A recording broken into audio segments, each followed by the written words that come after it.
curiosidade que eu tenho, São Paulo, na verdade, é uma grande cidade nordestina, né? Você encontrou aqui no contato com essas pessoas que vieram do Nordeste trabalhar em São Paulo em busca de uma vida, de um sonho, de uma coisa desse tipo, você encontrou alguma manifestação que ao chegar em São Paulo tenha mudado as suas características, e que seja uma coisa do Nordeste, mas já com sotaque de São Paulo, alguma coisa que seja interessante por esse lado? Você conseguiu detectar alguma coisa desse tipo? Não, mas não consegui não. Aqui em São Paulo, não, talvez eu esteja mentindo. Eu encontrei sim no Imbu uma grande figura que é a Raquel Trindade. Né? Grande artista. Exatamente. Foi com ela, inclusive, que eu aprendi as danças dos orixás, que nós chamamos lá de Xangô, na Bahia chamada de Candomblé. Que, a meu ver, por exemplo, para o ator especialmente, eu acho que é uma grande codificação gestual de personagens, de figuras. Em algumas daquelas figuras do meu espetáculo figural, por exemplo, na Velha, na figura, por exemplo, do guerreiro, eu parti do arquétipo, vamos dizer assim, do estereótipo, da figura dos orixás que fazem parte na dança dos orixás. Parti de Oxóssi, para a criação do guerreiro, e parti de Obaluaê para a criação daquela velha. Ou seja, eu aprendi um código, eu sistematizei um código de cada uma dessas figuras, e a partir daquilo eu comecei a improvisar, ou seja, colocar o meu universo popular a partir daquilo. Como inclusive fazem os teatros codificados do Oriente, né? Que são, evidentemente, são codificações mais refinadas, porque existe a cristalização do tempo, né? Mas que cada ator, o Mei Lan Fang, que foi um grande ator chinês, ele fazia vários papéis femininos, né? E papéis femininos cuja diferença entre si eram mínimas, eram muito pequenas, né? Eram coisas de um requinte absoluto, né? Mas partia de um grande quadro codificado. Então eu acho que a gente chegou num ponto que me parece muito importante. Eu queria que você falasse um pouco como é que você cria os seus espetáculos, como é que você reúne material e como é que você canaliza esse material para os seus espetáculos. Você já deu alguns exemplos, eu queria que você falasse mais sobre isso. E eu queria que você falasse também como é que é teu processo de trabalho, porque você dança, você canta, você toca. São todas atividades que exigem um treino constante. Você tem horário no dia para fazer tudo isso? Você se prepara constantemente para tudo isso? Fala sobre isso.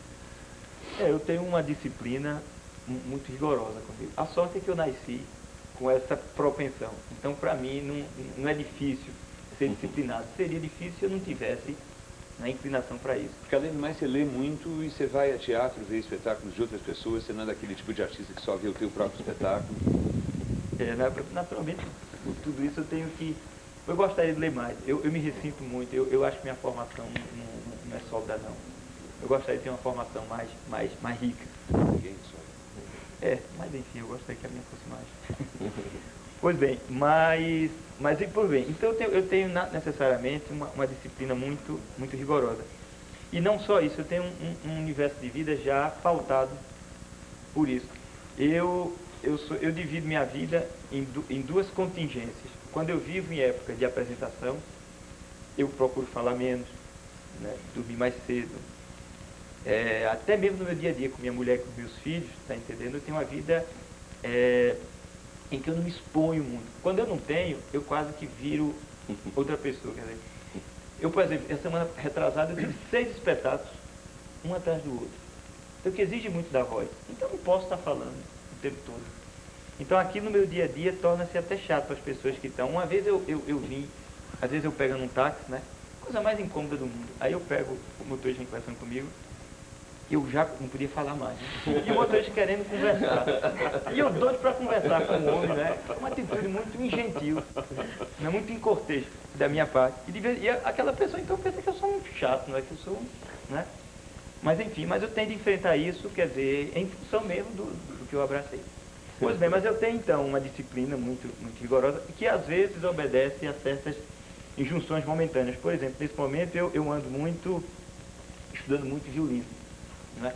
Eu até vou apresentar aqui a vocês e ao público em geral o meu mais novo instrumento. Isso aqui é um violino barroco, que é o instrumento que eu estou fazendo digamos, é um instrumento médio entre a rabeca popular que eu tocava e o violino moderno. Pois bem, e eu estou muito interessado nesse momento pela literatura barroca que escreveu para esse instrumento. Não só Vivaldi como Bach, mas Tartini, Nardini, Locatelli. Então, estou estudando 3, 4 horas por dia. Mas é uma agonia isso, porque aí eu vou estudando e digo, não, agora tem que fazer trabalho de corpo, porque eu tenho apresentação. Aí mando para lá. Aí fazendo voz. Eu queria passar, às vezes, um tempo assim na minha vida, só não. Passa agora assim, um mês, só que você gosta. Né? Não pensa em espetáculo, sabe? E aí, o que você ia fazer? O que acho que eu ia fazer? E assim, eu ia somente pelo prazer. Né? E às vezes não posso me pautar só pelo prazer. Eu tenho que fazer. Por exemplo, se eu tenho espetáculo, figural, por exemplo, é um espetáculo que me exige muito. Eu começo cantando, já que ele perguntou minha voz tenor, com um sol sustenido lá em cima, cantando, uma nota muito... E depois fazer uma figura que é o Kazumba, que me puxa muito. Então eu tenho que estar bem com o corpo para fazer isso. Então eu não posso estar à luz e estar tocando Tartini, Nardini, ninguém com a... Eu li você, numa entrevista, eu achei ótimo, que você falava o seguinte, a gente não pode esquecer que a arte precisa divertir. E você acha que tem muita gente esquecendo disso hoje em dia, não? Eu acho que tem. É um pouco a minha, não sei se é crítico, mas enfim, que eu faço um pouco ao teatro. Entendeu? Eu acho que o teatro eu acho que se tiver cuidado, ele vai ficar desprazeroso. Né? Eu acho que a arte, sobretudo, tem que divertir. Né? Agora, quer dizer, a gente não pode identificar divertir com banalizar ou vulgarizar. Né? O teatro de Molière, o teatro de Sófocles, divertem. Né? Molière diverte, sobretudo. Né? Agora, ali está um grande teatro, Lorca, está entendendo? Quer dizer, educava, divertindo, para usar uma frase do próprio Lorca, né? E eu procuro me pautar também por esses princípios, ou seja, como divertir sem vulgarizar. E eu acho que o teatro sofre um pouco isso. Não sei, e aí talvez vá uma crítica velada, não sei se o excesso da presença do diretor no universo do teatro, em detrimento do autor teatral, em detrimento do próprio ator. Você acha que isso é uma crítica velada? Mas não é só isso, não.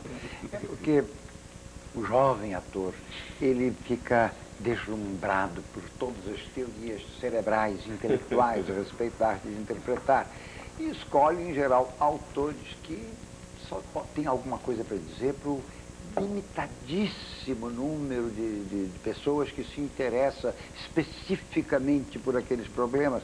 Então, às vezes, são montadas peças que não têm a menor repercussão na plateia. E isso realmente afasta o público.